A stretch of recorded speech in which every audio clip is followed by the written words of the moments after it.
Blessed day to everyone. I am Eliza Sandon and welcome again to day 71 of 365 Daily Devotion with Bible Character Edition.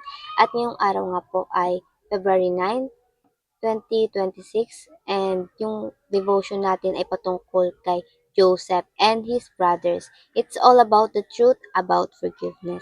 And for the concept by Pastor Russell, Joseph and his brothers, forgiveness rooted in God's sovereignty.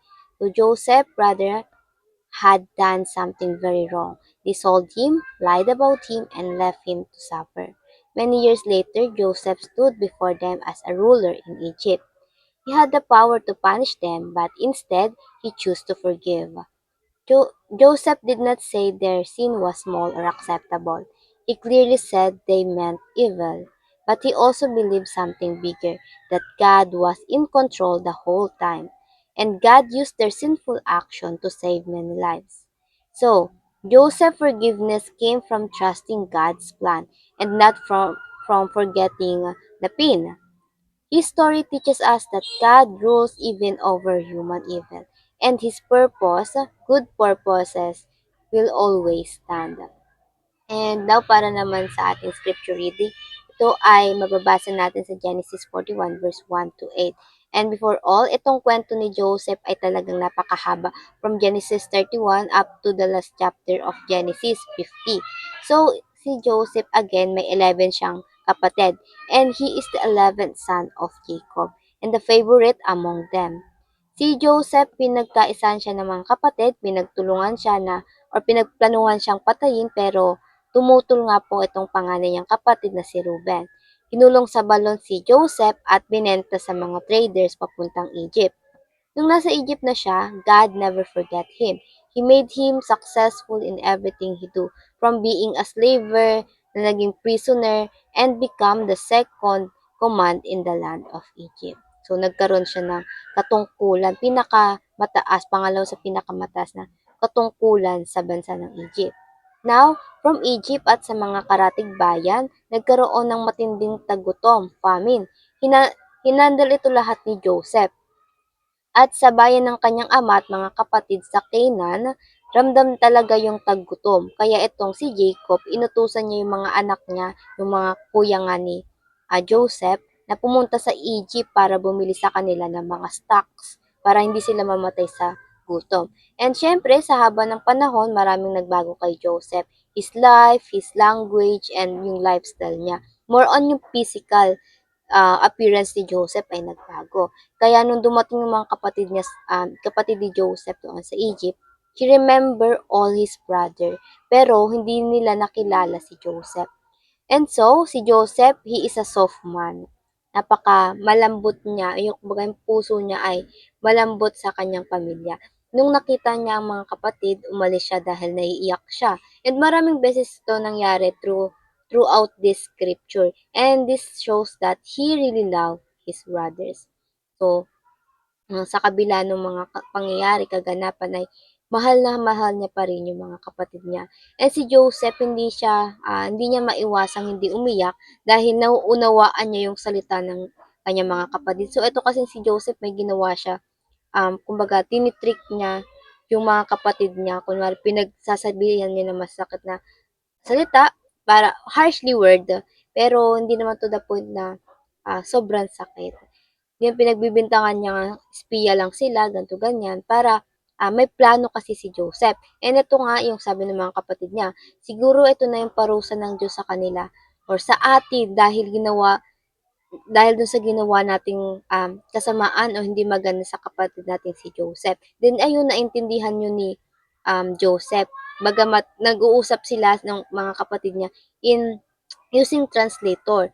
Kasi nga iba na nga po yung language sa Egypt. Then many things happen and finally Joseph revealed himself. At doon sila na siya kasi syempre expected nila na matay na si Joseph pagkatas nga nila ibenta. At ayun yung mababasa natin sa Genesis 45 verse 4. Then Joseph said to his brothers, "Come close to me, lumapit kayo sa akin." When they had done, ginawa nila, he said, "I am your brother Joseph, the one you sold into Egypt."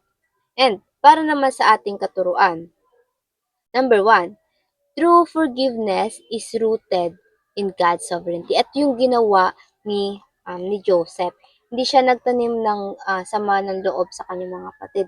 Nung moment na ni-reveal ni Joseph yung sarili niya sa mga kapatid, hindi siya galit. Hindi galit yung pinakita niya, bagkus yung pagtitiwala niya sa plano sa kanya ng Diyos. Ayun nga yung sinabi sa Genesis 45 verse 8. So then, it was not you who sent me here. Hindi kayo ang nagdala sa akin dito, but God, kundi ang Panginoon. He made me father to Pharaoh, lord of his entire household, and ruler of all Egypt. So dito, hindi niya sinumbat sa mga kapatid niya yung ginawa nito sa kanya.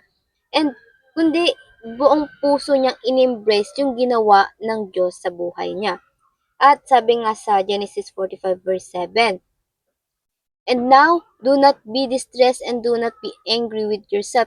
Parang kumbaga hindi niya ginilty itong mga kapatid niya sa ginawa nga sa kanya. So instead of giving them guilt, he comfort them with ease. Yung pagkabenta niyo sa akin, ayun ay isang pagkilos ng Diyos. Ayun yung sinabi niya na para hindi mag-guilty yung mga kapatid niya na binenta siya tapos ngayon tutulungan sila ng kapatid. And then, pangalawa sa ating katuruan, true forgiveness, true forgiveness set others from guilt. Bukod sa pag-i-interpret natin sa na yung problema and suffering na dinulot ng iba sa atin, na ito ay galing sa Diyos o ito ay kilos mula sa Diyos, true forgiveness set others free from guilt as well. Hindi na para ipagmukha natin sa kanila yung pagkakamali nila na nagkasala sila sa atin. Ayun nga yung sa Genesis 45 verse 5, si Joseph, sinabi niya, huwag na kayo magdalamhati at sisihin ang inyong mga sarili. Para, kumbaga, kino-comfort niya, binibigyan niya ng ease yung mga damdamin nila. So basically, when you forgive when you give forgiveness, hindi mo hahayaan yung taong nakasakit sa iyo o yung nakagawa ng kasalanan sa iyo na mag-guilty pa, na mabuhay pa doon sa kasalanang ginawa nila sa iyo. Instead, we release them too from guiltness sa kasalanang ginawa nila. And pangatlo, true forgiveness sets yourself free from bitterness. Hindi lang sila yung pinapalaya mo, bagkus ikaw din sa sarili mo. Hindi lang yung iba yung pinapakalwalan mo from their mistake, but as well yourself. Kasi mahirap magpatawad kung tayo mismo sa sarili natin. Hindi natin pinapatawad yung sarili rin nating pagkakamali. Set yourself free from bitterness. Hindi yung mentality na hindi nyo deserve yung kabutihan ko, yung kapatawaran ko kasi sinaktan nyo ako. Hindi na ganong mentality. Dapat, yung isa pa yung dapat lang maging masama ako sa inyo. Because kung bitterness yung pinapairal natin sa ating mga sarili ay malamang ay hindi na tayo makakatulog niyan sa mas maayos pa. Kasi, kumbaga nire-reject din natin yung gift ng Lord na freedom, yung peace, kung patuloy tayong mamumuhay into bitterness. And in conclusion for this teaching, so true forgiveness is rooted in God's sovereignty. Bawat pagsubok o kaganapan sa buhay mo ay ini-interpret mo ito bilang plano sa iyo ng Diyos. It was all according to God's sovereignty. Nasa control ito ng Diyos. Siya ang may control. And second, yung true forgiveness is releasing others people from guilt. And true forgiveness is releasing yourself as well from bitterness. And now, para naman sa ating application, paano ba natin ito may apply sa ating mga buhay? Be like Joseph. Ayun lang. Magandang aralin natin to or basahin natin ng buo itong kwento ng buhay ni Joseph. Kasi number one, yung sa ginawa niya, interpret your suffering from God's perspective. Hindi niya ininterpret yung mga pinagdaanan niya na kagagawan kasi ito ng mga kapatid ko, kagagawan to ng ibang tao. Because ininterpret niya ito in a God's perspective na ito yung plano ng Diyos, na ito yung gusto mangyari ng Diyos para i-promote ako. Ganun yung ginawa ni Joseph. Instead looking on the dark side, instead focusing doon sa mga maling nagawa sa kanya ng tao, he is looking into God's perspective. Meaning yung challenges ay hindi nangyari because of other mistake, but it all happened because of God's purpose for promotion and mission. Ayun nga yung tinalakay natin kahapon. And pangalawa, Forgive those who hurt you and release them from guilt. Patawarin mo ang lahat ng nagkasala sa iyo. Amnesty, ika nga. At yung amnesty, ibig sabihin pagpapatawad ng walang kinikimkim, walang recording of wrong. Release them from guilt. Tell them that you are not angry. I-clarify natin sa kanila. Bagamat yung ibang tao ay iniisip pa kahit nasabihin nating pinatawad na kita. So, maganda ay ika-clarify natin towards them na hindi tayo galit at hindi na tayo nagkikimkim pa. The true forgiveness is being concerned on their feelings too. And pangatlo, release yourself from bitterness and negative emotion.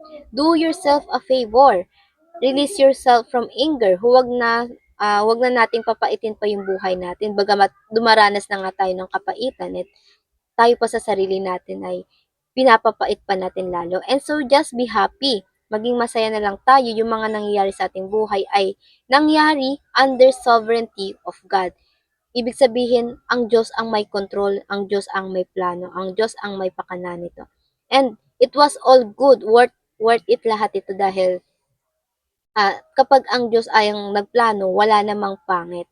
And because yung negative emotion din natin, kapag hindi ito nawala, maaaring iyon yung maging idol sa mga puso natin. And God hated idolatrous. Ito nga yung, kasi itong idolatrous, ito yung nagpapalayo sa atin sa Diyos. And for this conclusion sa application natin, or reminder na din mula dito sa application, ay mahirap talaga ang magpatawad, pero mas mahirap ang walang pagpapatawad.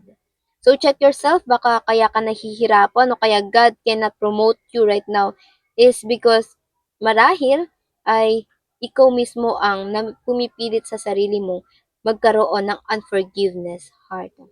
And para naman sa ating reflection, why do you have to cling to the sovereignty of God in order to release true forgiveness? At bago tayo magtapos, let's have a short prayer and let's pray.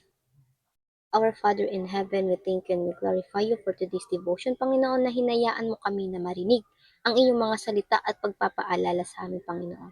Panginoon, salamat po dahil sa buhay ni Joseph, Panginoon, ay pinakita niyo sa amin na rin, Panginoon, yung mga nangyayari sa kanya ay ganyan din nangyayari sa amin, Panginoon. And kung paano niya in-overcome ito, kung paano niya tinignan ng mga bagay, Panginoon, tulungan niyo kami, Panginoon.